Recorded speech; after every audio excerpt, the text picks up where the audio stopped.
Bismillah. Qala al-mu'allif rahimahullah taala, berkata Imam Syaukani rahimahullah taala dalam kitabnya Durarul Bahiyah, Babu salat tatawwu, ya arba'un qabla adh-dhuhr, 4 rakaat sebelum zuhur.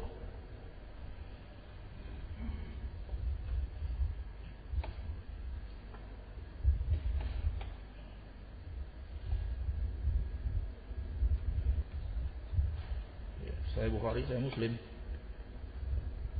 Ada riwayat yang 2 rakaat sebelum zuhur. Ini hadis Aisyah.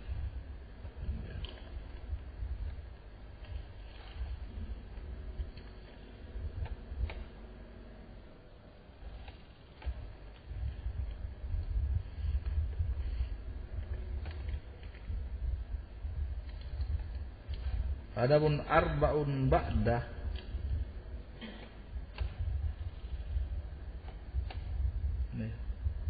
adapun 4 rakaat sebelum zuhur ini kharijus sahih. Selain hadisnya bukan dikeluarkan di Sahih Bukhari dan Sahih Muslim, tapi hadisnya di Sunan. Di Sunan. Sunan yang 4. Man hafadha ala arba'i rakaat qabla adh-dhuhur wa arba'un ba'daha hurrima 'alan nar. Barang siapa yang menjaga 4 rakaat sebelum zuhur dan 4 rakaat setelahnya, maka diharamkan atasnya baginya neraka. Artinya dia tidak akan masuk neraka.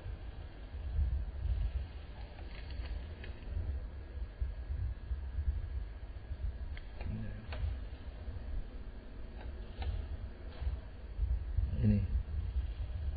Tapi ini kalau hadisnya sahih, ini bukan rawatib.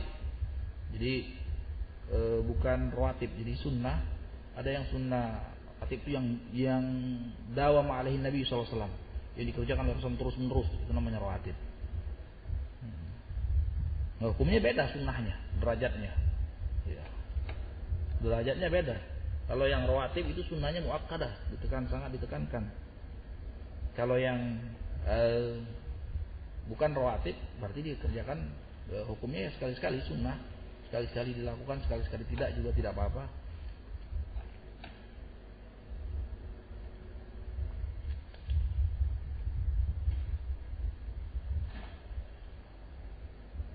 Kemudian warakatan ba'dal maghrib, 2 rakaat setelah maghrib. Ini juga rawatib. Wa arba'un qabla al-asar.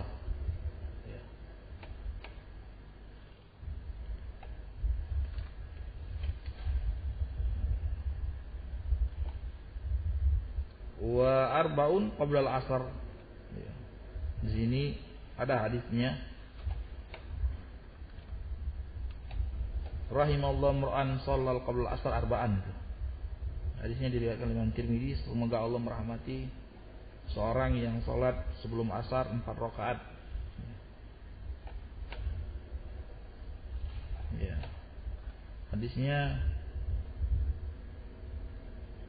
Allahu Abu Hatim, sebagaimana dalam kitab dalam ilalnya.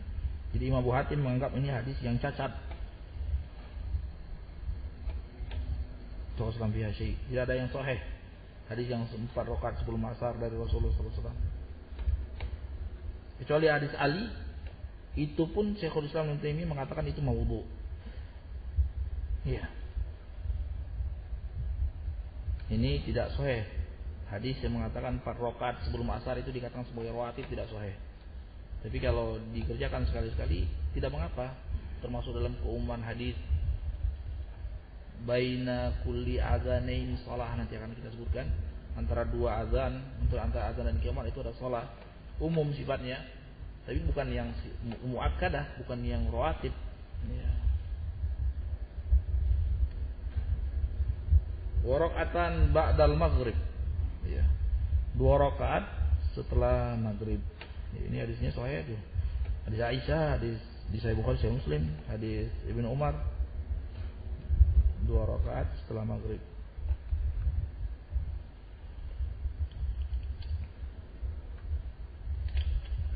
Ini termasuk rawatib. Wa raka'atan badal isya. Wa raka'atan badal maghrib. Kemudian yang jadi pertanyaan, bagaimana 2 rakaat sebelum maghrib? Maka kita katakan ini juga bukan bagian rawatib. Artinya dikerjakan, boleh dikerjakan sekali-sekali, ya. Boleh juga tidak dikerjakan. Tapi bukan yang muakkadah, bukan yang sangat ditekankan.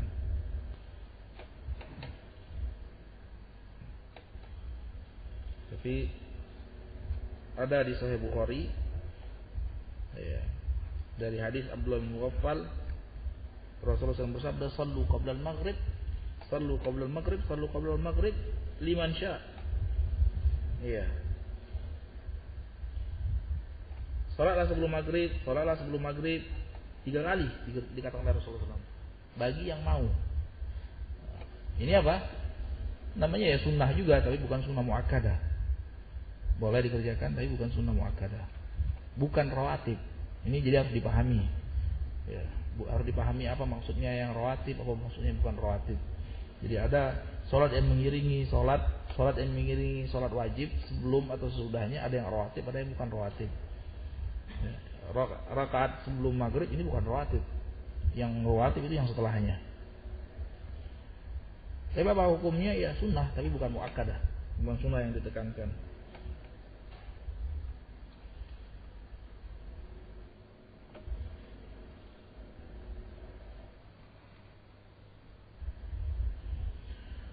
Raka'atan ba'dal isya. Kemudian 2 rakaat setelah isya. Ini hadis Ibnu Umar muttafaqun alaih. Adapun sebelum isya ya termasuk keumuman tadi. Kita katakan ini bukan sunnah rawatib kalau sebelum isya. Ya. Bukan rawatib sebelum isya. Mau dikerjakan sekali-sekali tidak apa-apa, berdalil dengan umum hadis. Baina rakaat baina kulli adzanain salatul fajr, dan 2 rakaat setelah salat fajar. 2 rakaat sebelum salat fajar. Ya, sebelum salat fajar, sebelum salat subuh maksudnya.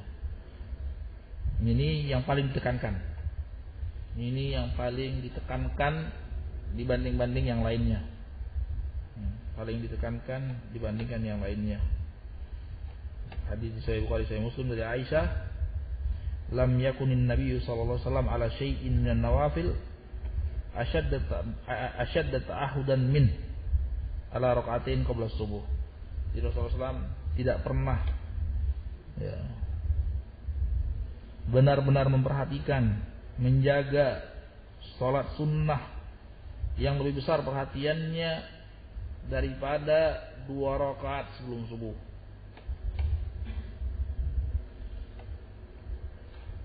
Wa salatul duha. Kemudian salat duha.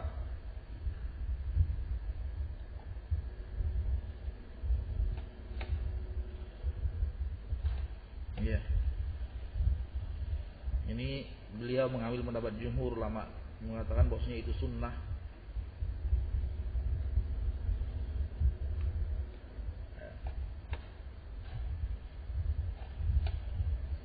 Sunnah, dalilnya hadis di Sahih Muslim disebutkan. Ya. Ini pendapat jumhur. Sebagian lain ulama mengatakan bid'ah. Ada ulama yang mengatakan bid'ah.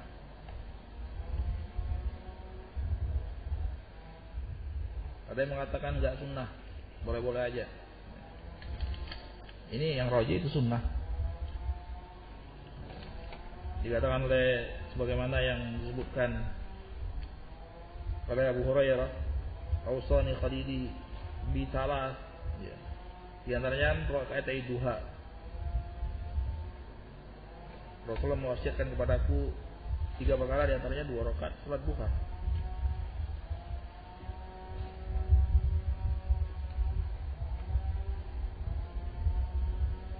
Hadis yang paling menunjukkan keutamaan salat duha hadis Abi Dzar di Sahih Muslim juga. Yusbihu ala kulli sulama minan nas min ahadikum shadaqah wa kullu tasbihatin shadaqah wa kullu tahmidatin shadaqah wa kullu tahlilatin shadaqah wa kullu takbiratin shadaqah wa amrun bil ma'ruf shadaqah wa nahyin 'anil munkar shadaqah. Wa yujzi min dzalika raka'atan yaqa'u min ad-duha. Masya Allah ini. Hadisnya ini Masya Allah. Kata Rasulullah SAW, ya, setiap orang masuk waktu pagi, ya, itu masing-masing persendiannya diwajibkan untuk bayar sedekah.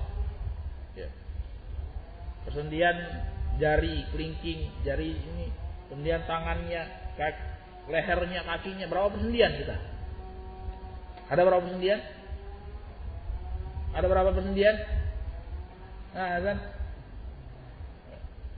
Persendian di tubuh manusia. Iya. Masing-masing diwajibkan kita untuk sedekah. Ini nikmat Allah SWT, masih bisa bergerak-gerak. Iya, masih bisa luasa. Ya. Kalau sudah radang sendi, belum lagi kanker, ya ada bisa kanker sendi. Ya. Bisa aja kan? Ini jelas. Ini Allah SWT dalam hadis ini wajibkan bagi masing-masing persendian ini sedekah. Tapi sedekahnya jangan dibayangkan dengan duit terus. Iya. Iya. Jadi bisa tasbih. Dengan tasbih bisa. Dengan tahmid bisa. Subhanallah, alhamdulillah, wala ilaha illallah akbar, ini sedekah. Bisa dengan amar ma'ruf, ini sedekah. Nahi anil munkar, sedekah. Tahu enggak kata Rasulullah SAW yang bisa mewakili itu semua? Ya, daripada bingung-bingung capek-capek, wa yujzi'u an dzalika raka'atan yaqa'u min ad-duha. Cukup baginya diwakilkan dengan 2 rakaat salat duha. Sudah mewakili itu semua. Ya kan? Masya Allah. Keringanan dari syariat Allah SWT. Keringanan dari Allah SWT. Capek-capek, hitung-hitung. Hari ini sudah 1, berapa kali amar ma'ruf nahi munkar. 2, masih kurang banyak. Ini lagi. Baik, ini kata Rasulullah SAW. Ada yang simple, yang bisa mewakili itu semua. Ya, ini berat untuk mengatakan dia bukan sunnah. Ya, berat untuk mengatakan sholat duha itu bukan sunnah. Baik. Rasulullah SAW, apa hukum siyamu Daud? Puasa Daud apa hukumnya? Sunnah. Boleh nggak kita kerjakan? Bukan boleh lagi, dianjurkan kan? Asal jangan madarat tentunya. Baik. Sudah bisa dipastikan Rasulullah tidak. Bisa dipastikan Rasulullah SAW tidak puasa Daud. Ya, banyak hadisnya yang menunjukkan hadis Anas. Ya. Hadis yang lain dipahami dari hadis itu bahwasanya Rasulullah tidak puasa Daud. Ya, karena Rasulullah SAW yasumu min kulli syahr, ya, yasumu min syahr, ya, fi syahr hatta qulna la yuftir, wa kana yuftir, ya, hatta qulna ma yasum. Rasulullah SAW kadang-kadang itu lewat 1 bulan itu puasa hampir sebulan penuh. Kita lihat ini nggak pernah buka. Berarti apa? Berarti hampir sebulan penuh, setiap hari dalam sebulan itu Rasulullah puasa. Ya. Kadang-kadang pernah juga kita jumpai Rasulullah dalam bulan-bulan tertentu kok lihat loh Rasulullah SAW makan, besok lagi makan, besok lagi makan. Sampai kita katakan ini bulan ini Rasulullah nggak pernah puasa. Apa yang seperti ini orang puasa Daud? Enggak kan? Kan sudah tertentu sudah. Oh lihat, oh hari ini nggak puasa Rasulullah. Oh berarti besok pasti ini puasa. Tapi kok didapatin, oh besok puasa lagi. Oh besok puasa lagi. Ini bukan puasa Daud namanya. Atau ketika Rasulullah SAW makan. Kalau orang puasa Daud, hari ini puasa, hari ini makan. Insya Allah besok Rasulullah puasa. Kita lihat, oh makan lagi. Oh mungkin lagi nggak enak badan, besoknya lagi. Oh makan lagi. Ya, ini menunjukkan bahwasanya Rasulullah SAW itu jelas-jelas bukan puasa, bukan tidak berpuasa Daud, puasa Senin dan puasa Kamis. Atau puasa Sya'ban, hampir sebulan penuh beliau puasa Sya'ban. Puasa Muharram, ya. Ya, 10 Muharram apa? Syahrul Muharram, ya. Kemudian dari sini ya. Di sini ulama tetap saja mengatakan bahwasanya puasa Daud itu sunnah walaupun tidak dikerjakan oleh Rasulullah SAW. Nah, ini bisa dipahami. Jadi yang namanya menghukumi suatu ibadah itu adalah sunnah, tidak mesti melulu harus dengan sunnah fi'liyah. Tapi minimal 3 perkara ini sudah mewakili. Ya, ada sunnah minimal, ada sunnah qauliyahnya, atau kalau tidak sunnah fi'liyahnya, atau tidak sunnah takririyah. Ya. Apalagi kalau sekiranya sudah berkumpul 3-tiganya. Ya. Sudah berkumpul 3-tiganya dalam puasa apa namanya salat duha itu sudah berkumpul 3-tiganya. Nah, sungguh aneh kalau ada yang mengklaim, memang ada ulama yang mengklaim bahwasanya itu perkara yang bid'ah. Ya, karena Rasulullah tidak lakukan secara rutin. Paham? Jadi ketika bagaimana orang bisa mengistimbat suatu dalil, bagaimana ulama menghukumi suatu perkara itu sunnah, tidak mesti harus melulu terkumpul padanya sunnah fi'liyah. Enggak, minimal sunnah qauliyah sudah ada. Ya. Atau minimal ada sunnah takririyah. Iya. Karena tidak mungkin Allah SWT mentakrir, Rasulullah membiarkan suatu hukum ada tanpa pembenaran dari Allah SWT. Wa salatil lail, salat malam. Wa aktsaruha 13 rakaah. Dan paling banyaknya yang dikerjakan oleh Rasulullah SAW. Ya, paling banyaknya yang dikerjakan oleh Rasulullah SAW itu 13 rakaat.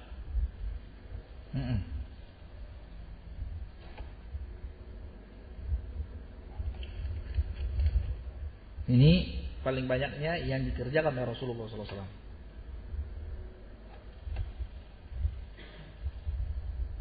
Adapun apa hukum lebihnya? Pendapat yang benar, sebagai yang dikatakan oleh Syekhul Islam, itu tidak ada khilaf di antara ulama salaf tentang bolehnya lebih daripada 13 rakaat. Iya.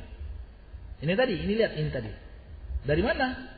Karena tadi yang namanya sunnah itu tidak mesti harus dengan keterangan fi'liyah. Minimal sudah ada sunnah qauliyah, sudah bisa kita pegang. Ya. Walaupun memang ada hadis, ya. La yazid ala 11 rakaat, Rasulullah tidak menambah lebih dari 11 rakaat. Ini yang dikerjakan oleh Rasulullah SAW. Tapi ada yang dikatakan oleh Rasulullah, yang bisa diambil faedah lebih dari itu pun boleh. Ya, seperti misalnya salatul laili matna, salat malam itu 2-2, sehingga kita tidak jumpai salaf yang mengingkari seorang salat lebih dari 11 rakaat. Anda bisa lihat kitab-kitab mutawwalat, ya. Kitab-kitab yang lebar, yang luas. Kita lihat Fathul Bari, lihat Majmu' Syarh Muhadzab, lihat Tamhid al-Bar, ya. Enggak ada yang mengingkari tentang bolehnya dari 11 rakaat. Iya. Paham? Jelas insyaallah. Ya. Ini penting, memaksakan kehendaknya. Ya, akhirnya berantem terus ya. Sekian lama kita hidup kita kenal dengan dakwah, tapi sempit sekali, rasanya sesak terus melihat khilaf. Enggak bisa kita menerima khilaf. Jadi karena kan kita baca satu kitab kita sudah jadi mujtahid mutlak, menghukumi semua orang itu salah semua kalau nggak sesuai dengan pendapat kita. Ini diajarkan untuk kenal. Kita buka, kita kasih tahu kepada umat bahwasanya ulama itu banyak, bahwasanya kitab banyak. Dilihat dalil, jangan lihat personnya, lihat dalilnya. Apa dalilnya? Ya. Apa dalilnya? Oh, ini dalilnya. Lihat siapa ulama yang memahaminya. Oh, ada. Ya, terbuka kita lapang dada. Iya. Jangan banyak ini dalam banyak permasalahannya. Jangan dalam banyak permasalahan, dalam masalah sholat, dalam masalah zakat, dalam masalah haji, dalam masalah semua, dalam masalah tauhid, dalam masalah akidah. Ada ulama yang berselisih pendapat, bukan cuma masalah fikih saja, tapi dalam permasalahan akidah ada perselisihan pendapat. Ya. Dan bahkan dalam memahami permasalahan ada perselisihan pendapat dalam masalah tauhid, dalam masalah ini. Ya. Tapi seperti apa orang bisa terbuka wawasannya? Ya. Biasanya itu. Kalau 1-2 kitab itu biasanya merasa paling hebat biasanya. Iya kan? Jadi An-Nas itu salah atau asbar. Kemudian fase yang kedua, belajar dia, tawadhu dia, fase yang kedua. Fase yang ketiga, alima annahu la ya'lam. Fase yang ketiga, dia tahu kalau ternyata perkara yang dia tidak tahu itu terlalu banyak. Ya, ini derajatnya ulama. Kayak model Syekhul Islam. Syekhul Islam itu tahu persis apa yang tidak dia ketahui itu lebih banyak daripada apa yang dia ketahui. Ya, kalau kita kan enggak. Pasalnya kita tahu semua. Ya, karena kita tahu dikit, sehingga seperti kodok dalam katak dalam tempurung itu ya sudah. Jadi dunia itu seperti apa yang dalam tempurungnya dia saja. Jadi dia nggak tahu dunia luar. Ya, sudah seakan-akan dia saja alim di dunia ini. Mujtahid mutlak ya, semuanya salah. Nggak bisa melihat perbedaan. Ya ini. Jadi kalau itu disebutkan oleh ulama. Nah, ada lagi ulama yang mengklasifikasikan ada 3. Jadi orang yang berusaha untuk berilmu itu ada 3. Ya. Ada yang pertama memang jahil basit. Dia memang dia cuma atba, cuma ikut-ikutan saja. Ya. Dia ini nggak terlalu banyak ininya, aldaratnya. Cuma ikut-ikutan saja. Ini atba, tergantung apa yang dia ikuti. Kalau yang dia ikuti selamat, dia juga selamat. Kalau yang dia ikuti tidak selamat, dia tidak selamat. Tapi dia nggak banyak komentar. Ini. Ya, yang mau dikelompokkan ulama nggak nyanda, tidak sampai. Nah, yang ketiga ulama, mereka ulama. Ya. Yang banyak penyakit dari kelompok yang kedua. Banyak penyakit dari kelompok kedua, ngambil ijtihad, ngambil fatwa-fatwa yang salah paham padahal. Nah, kalau yang kelompok kedua ini diam, ini selamat dunia ini. Ya, selamat dua. Kelompok kedua ini diam. Iya. Kalau ulama khilaf, tarahum setahu mereka. Ulama khilaf itu masih bisa senyum di antara mereka, masih bisa berpelukan, masih bisa datang mengunjungi di antara ulama khilaf. Untuk bisa lihat sirah-sirahnya ulama kibar, Imam Syafi'i, ya, bagaimana dengan khusumnya, masih artinya kita lihat ulama yang besar seperti itu berlapang dada sekali dalam melihat perbedaan, ya. Masih mereka sayang satu sama lainnya, ya, dalam permasalahan khilaful afham ini. Jadi yang bikin selalu masyakil itu kelompok yang kedua ini. Mau dibilang ulama enggak bukan ulama, ya maksudnya kita ini, ya. Baik. Mau dibilang orang jahil, tapi ada tahu sedikit. Iya, iya kita ini. Ya. Ya, saya termasuk anak sendiri yang bicara gitu. Ya, enggak nyandak-nyandak. Akhirnya ribut terus. Baik. Yutiru fi akhiriha bi raq'ah. Ya. Bisa witir di akhirnya itu dengan 1 rakaat. Ya. Ini juga banyak macamnya. Ya. Di 1 rakaat bisa ada yang 3, bisa ada yang 3 langsung, ada yang 2-1, ada yang 5, ada yang 7. Ini sebagaimana nanti akan disebutkan, dijelaskan. Atau sudah lewat penjelasannya kemarin kita di Ummatul Ahkam. Wa tahiyatul masjid. Kemudian tahiyatul masjid. Ya. Ya, ini jumhur ulama mengatakan dia sunnah. Ya. Maka dimasukkan oleh mu'allif rahimahullah taala dalam salat tatawwu. Ini jumhur ulama mengatakan sunnah. Walaupun ada hadis yang memerintahkan, ya. Idza dakhala ahadukum masjid fala yajlis hatta yarka' rak'atin. Apabila kita masuk masjid, janganlah duduk kecuali dia salat 2 rakaat. Ya. Sebagian ulama mengatakan ini wajib. Ya. Berdalil juga dengan hadis yang Rasulullah khutbah itu. Rasulullah SAW khutbah. Ya, ada sahabat yang duduk, ya, Sulaik Al-Ghatafani duduk, kemudian ditanya Rasulullah salat belum? Kum farka' rak'atain. Diperintahkan Rasulullah untuk salat 2 rakaat. Ya. Dia katakan sebagian ulama mengatakan di antaranya Daud Bahiri, ya, ini istima'u khutbah itu wajib. Kalau tidak mungkin perkara yang sunnah mengalahkan perkara yang wajib. Paham? Tidak mungkin mengalahkan perkara yang wajib. Berarti ini menunjukkan maksudnya tahiyatul masjid itu perkara yang wajib. Tapi ini kurang tepat. Yang tepat adalah pendapat jumhur. Karena ada dalil yang mengeluarkan daripada keumuman. Artinya memang ada dalil yang memerintahkan, yang menekankan, yang menganjurkan. Tapi ada dalil yang membolehkan. Ya. Ada dalil yang membolehkan untuk langsung duduk 2 rakaat. Nah, kalau gitu ulama atau jumhur ulama mengatakan dikarenakan ada beberapa dalil. Ada dalil yang memerintahkan, ada dalil yang seakan-akan menekankan, ada dalil yang membolehkan untuk itu, maka digabung, dijamak, dikompromikan. Oh, kalau gitu memang anjuran sifatnya sunnah muakkadah. Ya, sunnah muakkadah, ya. Ya. sunnah muakkadah. Demikian juga hatta walaupun di sholat Jumat. Baik.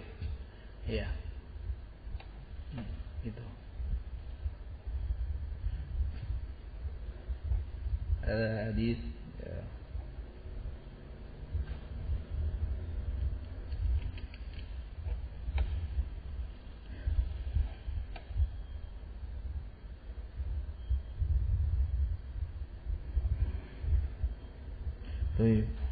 Di antaranya hadis Abi Qatadah di Sahih Bukhari itu yang mengeluarkan dia dari keumuman.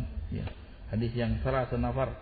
Jadi kalau Rasul duduk di masjid ada 3 orang sahabat, ada 3 orang yang jadi tidak mesti perkara yang sunnah mengalahkan wajib. Ini bentuk i'tirad yang tidak pada tempatnya. Dikatakan maksudnya kalau sekiranya sholat sunnah, kalau sholat tahiyatul masjid itu sunnah, kenapa bisa mengalahkan wajib? Tidak mesti. Ini kondisinya, kondisi diperintahkan oleh syariat, bahwasanya karena itu lihaja li takrimatul masjid, untuk memuliakan masjid dengan sholat 2 rakaat terlebih dahulu. Ya. Kenapa? Kalau semata-mata itu yang dipakai dalil, berarti tidak dibenarkan. Ya. Tidak dibenarkan Rasulullah SAW menegur. Mestinya terus saja. Karena yang namanya terus tetap di situ. Terus tidak dibenarkan juga ada sahabat yang minta. Ya. Pernah kan ada hadis yang Arabi dia minta hujan itu. Dengan sholat Jumat, khutbah Jumat. Ya Rasulullah, ud'ullaha lana ayughithana. Khalaqatil amwal wal mawashi. Ya. Wangqata'at tariq. Ya Rasulullah, ini sudah bertahun-tahun, sudah berhari-hari, sudah berbulan-bulan kita enggak kehujanan nih.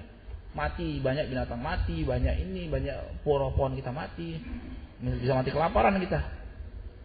Dia kata, dia tolong doa kepada Allah SWT supaya kita diturunkan hujan. Nah ini, artinya ini permintaan ini bukan wajib, tapi dia minta kepada Rasulullah, boleh. Ya. Enggak juga sunnah, tapi kalau ada hajatnya, nah ini boleh. Kalau hukum asalnya apa? Mendengarkan khutbah wajib, tapi dia boleh nyelah. Ini bukan fitnah, ini hukumnya lain. Dia sahabat nyelah, ya. Tidak dilarang oleh Rasulullah. Ya Rasulullah. Nah ini, ya. Apalagi hukumnya, apalagi kasusnya dengan tahiyatul masjid. Nyelah aja seperti ini. Hukumnya mubah saya nggak ada ulama mengatakan sunnah menyela imam. Ya imam, ini pemilu lagi rame. Ya. Tolong doa supaya nggak ada korban misalnya. Ya. Boleh-boleh aja. Misalnya supaya kaum muslimin tidak bertumpahan darah misalnya. Supaya kaum muslimin diberikan hidayah, ngerti tentang al-haq. Iya. Baik. Ini tidak pada tempatnya. I'tirad yang tidak pada tempatnya. Dalilnya jelas kok membolehkan. Ya. Pernah juga ada hadis yang bahir juga bahwasanya ya, Rasulullah berujar ada sahabat yang yatakhafa rikaban nas, yang di hari Jumat ya, dari Jumat orang sudah duduk-duduk tapi dia ingin cari tempat yang agak ke tengah. Orang sudah padat, kakinya melangkah pundak orang. Wah, bongkar sana bongkar sini. Kata Rasulullah SAW, ijlis ya, faqad azai, duduk ya. Duduk itu tidak disebutkan di situ sholat. Iya, berarti tergantung kondisinya. Baik. Ya. Saya azan bilahuna wabillahi taufiq. Walhamdulillahirabbil alamin.